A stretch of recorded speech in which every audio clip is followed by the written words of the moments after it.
Hello, everyone. Welcome to Backyard Musings, broadcasting live from Apple Valley, California. I'm Steve. I'm Scott. Thank you for joining us today. Yesterday, tariffs, right? Yeah. And we promised you we would follow it up with BRICS and how that could affect world economies. Yeah. Well, and mainly our economy, right? That's we're more concerned with. So, we're concerned with that. It sounds like they're ganging up on us. Yeah.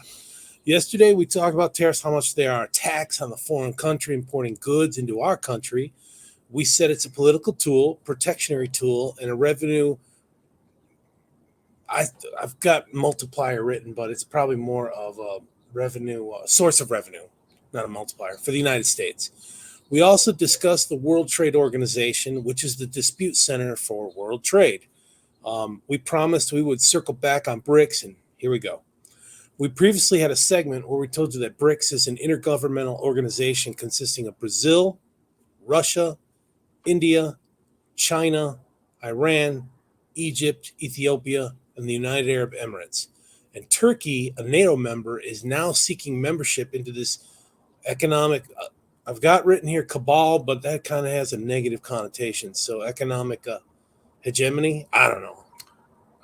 Cabal sounds good to me. There's a lot of countries on there that are not friendly to us by any means. Iran, Russia, and China. Yeah, exactly. Yeah. And even maybe Brazil. Brazil's kind of they're a powerhouse with their oil. Yeah, and they're left leaning. So anyway, I like the word cabal. So. Thank you. BRICS is an economic alliance of countries similar to the European Union with regards to trade. They're not coalesced as one currency, one, it's just for trade, but it's very similar to European Union for now, right? Yeah, you got some pretty heavy hitters in there. China would love to have their monetary system involved with all these other people, right? Yeah, but they devalue their currency every so often. They do that little dirty trick, and it messes up the, Remember when Trump railed on them for devaluing their currency? Yeah.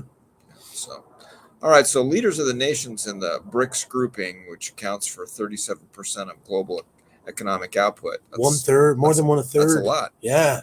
Predicted its influence would grow as they met in Russia on Tuesday, outlining common projects ranging from a grain exchange to a cross-border payment system.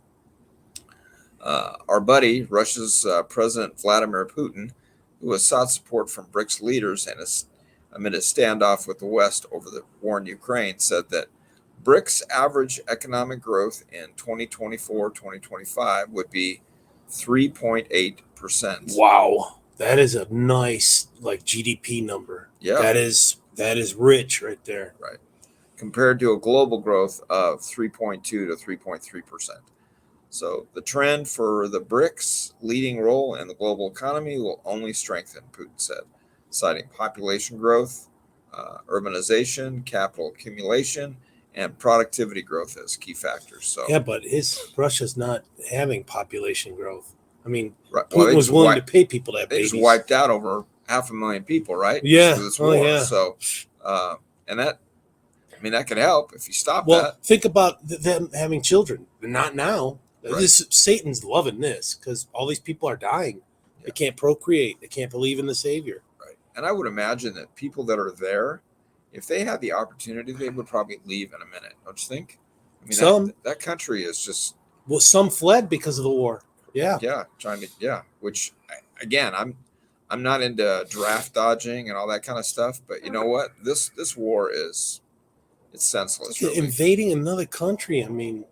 When have we ever done that? Just to, we're going to invade you. Right. When they haven't done anything to them. Not that I recall.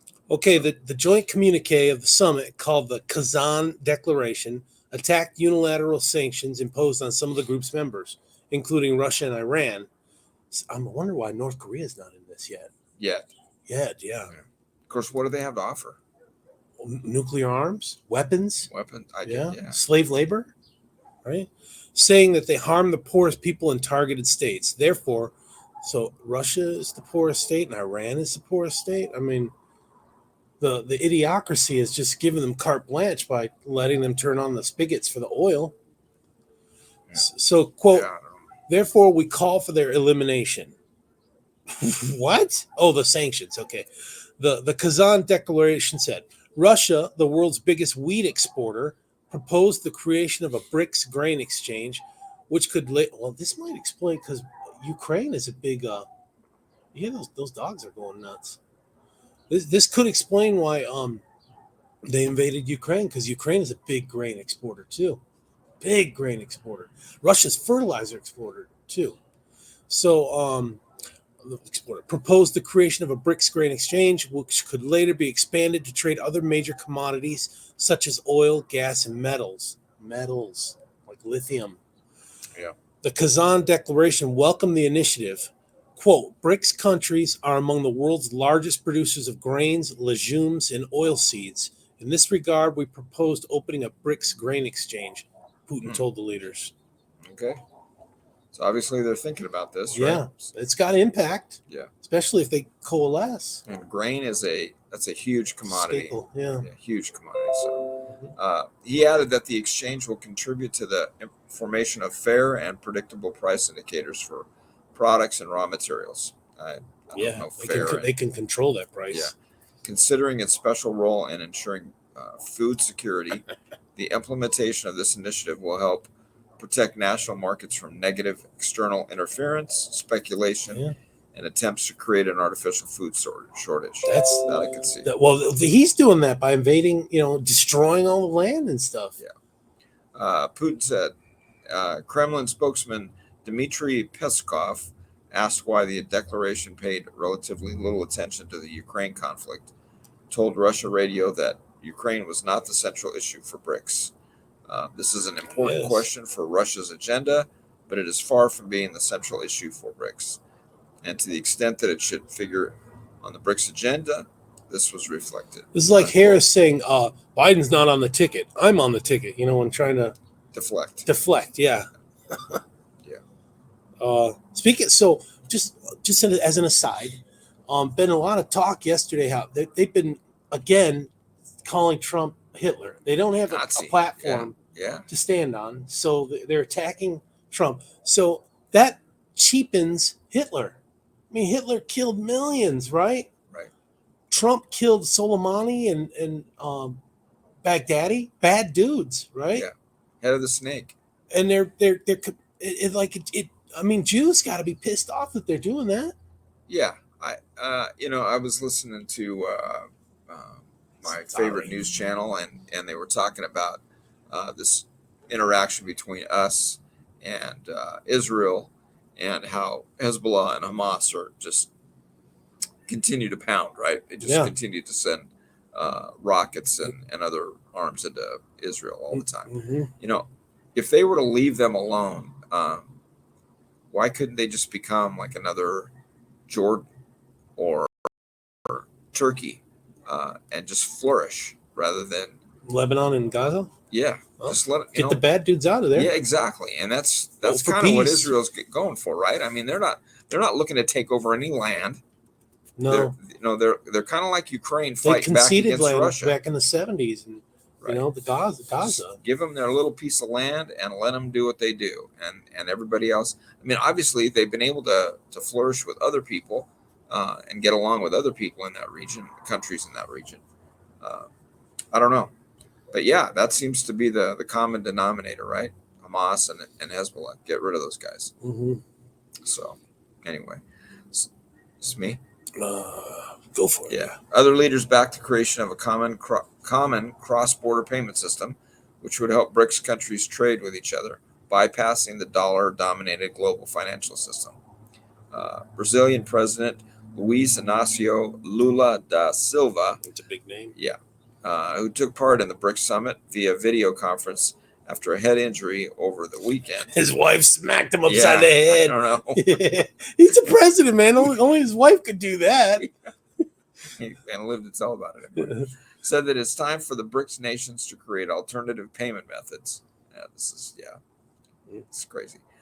He added that the group's new developmental bank, NDB, was designed as an alternative to what he called failing Bretton Woods institutions such as the International Monetary Fund. What is it, Bretton Woods? Yeah, I don't know. Bretton Woods. I have no idea. So, So India's Prime Minister Narendra Modi said that he welcomed the steps for financial integration of BRICS countries, while China's President Xi Jinping urged BRICS countries to deepen financial and economic cooperation.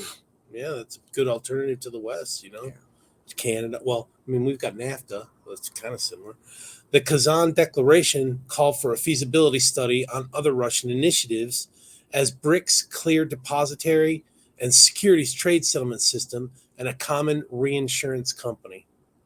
Yeah. So in his speech, Putin also called for the creation of a BRICS investment platform, which will facilitate mutual investment between BRICS countries and could also be used for investment in other countries in the global south.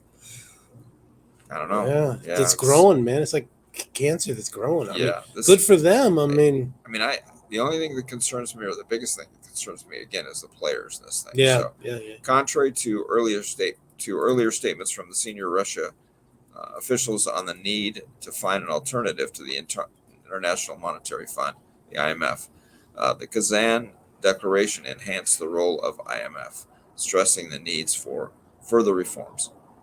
The declaration did not mention global dollar dominance, an issue that was often raised during the Russian presidency, nor a BRICS single currency and the use of cryptocurrencies mentioned by Russia as a way to protect trade from Western sanctions.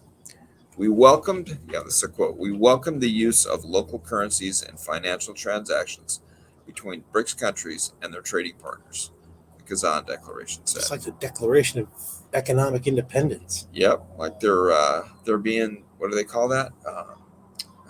Belligerent? Yeah, what do they call that when you're antagonistic? Isolationist. Oh. Right? Yeah. Kind of, in a way. Yeah. Just, Yeah. I mean, Select can anybody group. join this thing? I mean, you say if you're not in the West, Turkey's trying to join. I don't think they'd let us join, right? Right, we're from the West. Yeah.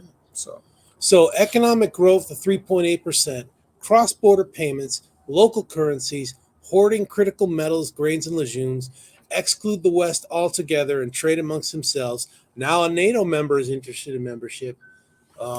This is could be a powerhouse, and I mean, I guess if we got sanctions against some of them, they could just trade among themselves and still, get what they need. New world order. And they've got critical metals we need, like for spacecraft, Yeah. Yeah. And they can help each other, right? They can help bolster their economies. If one goes to war, if they develop that. Yeah. All right, folks. Yeah, we got to watch it closely. Thanks for joining us, and we'll see you tomorrow. Yep. Have a good day. Take care. Thanks.